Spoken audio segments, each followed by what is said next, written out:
Welcome to Early Indicators. This is episode 7 in our January domain on geopolitical realignments. Today's theme is multi-alignment as the default foreign policy strategy of the 2020s.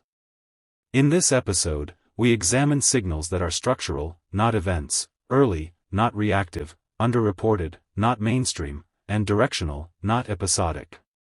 These signals reveal how nations are abandoning rigid alliances and adopting flexible, issue-based partnerships that reshape global strategy. Historical context: how we reached this moment.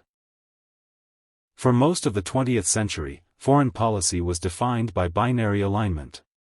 The Cold War forced states into clear camps, and even after its end, global politics remained anchored by a small set of dominant alliances.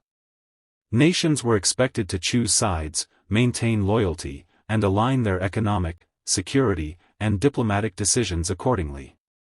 But over the past 30 to 40 years, structural forces have eroded the logic of fixed blocks.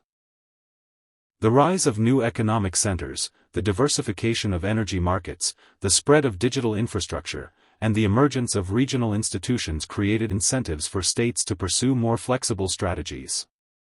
The 2000s saw early signs of this shift as countries balanced relationships with multiple powers to secure investment, technology, and security guarantees. The 2010s accelerated the trend as supply chains globalized, digital ecosystems fragmented, and geopolitical competition intensified. The current moment represents a clear inflection. Multi-alignment is no longer a niche strategy, it is the default. Nations now choose partners based on issues, not ideology. They cooperate with one power on energy, another on defense, another on technology, and another on trade. This shift is structural because it reshapes global systems of influence, negotiation, and risk. It alters long-term trajectories by weakening traditional alliances and strengthening flexible coalitions. It reveals fragility in rigid blocks and resilience in adaptable diplomatic networks.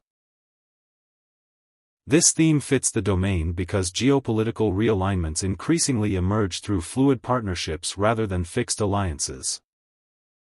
Current signals. What's emerging right now?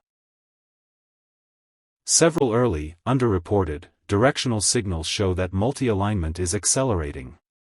Middle powers are forming overlapping partnerships that cross traditional geopolitical lines. Countries like India, Indonesia, Turkey, Brazil, and the UAE engage simultaneously with competing blocs without committing exclusively to any. Energy diplomacy is becoming multi-aligned as nations diversify suppliers and buyers across regions. This reduces vulnerability to single-source shocks and reshapes long-term energy flows. Defense cooperation is increasingly modular.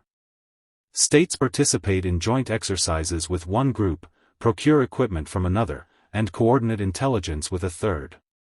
Technology ecosystems are fragmenting, prompting countries to adopt hybrid digital strategies that mix Western, Asian, and regional platforms. Trade agreements are becoming more flexible, with nations joining overlapping regional frameworks that allow selective participation.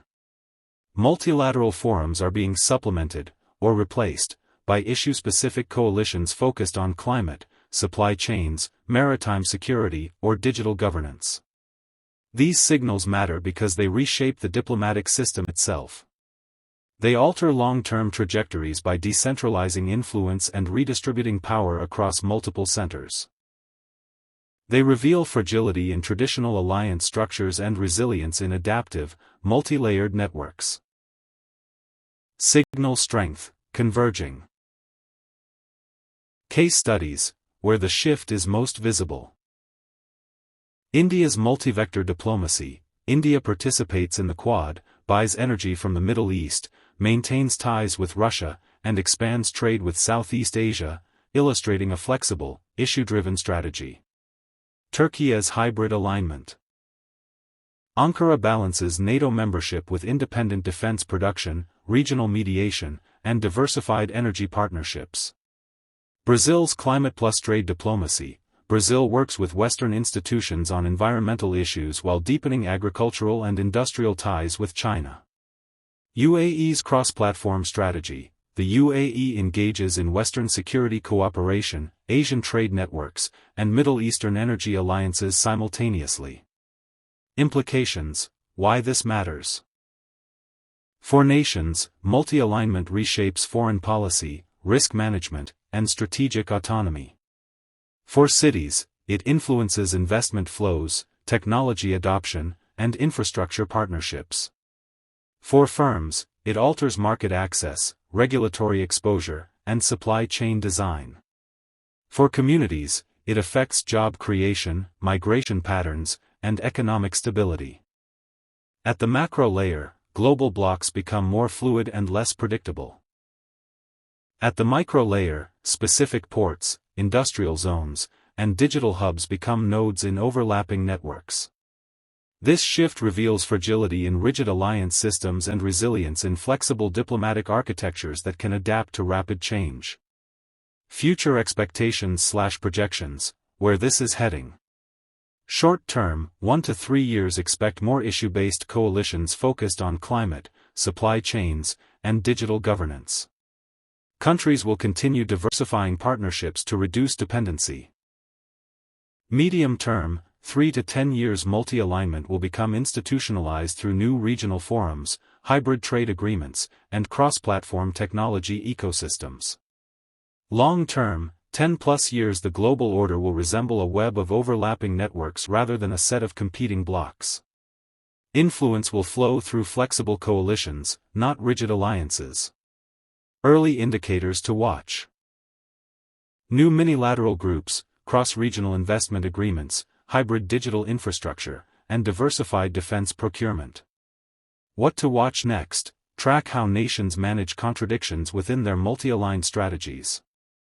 Their ability to balance competing interests will shape the next decade of global diplomacy. Episode Summary. This episode explored how multi-alignment has become the default foreign policy strategy of the 2020s. These signals: structural, early, underreported, and directional, show how nations are navigating a multipolar world through flexible, issue-based partnerships. Thank you for listening to Early Indicators. Please like, subscribe, and share the podcast. This episode draws on publicly available information, including international think tank reports, academic research, public economic and demographic data, open-source intelligence, and non-copyrighted summaries. This episode is for informational and educational purposes only. It does not constitute political advice, financial guidance, or predictive certainty.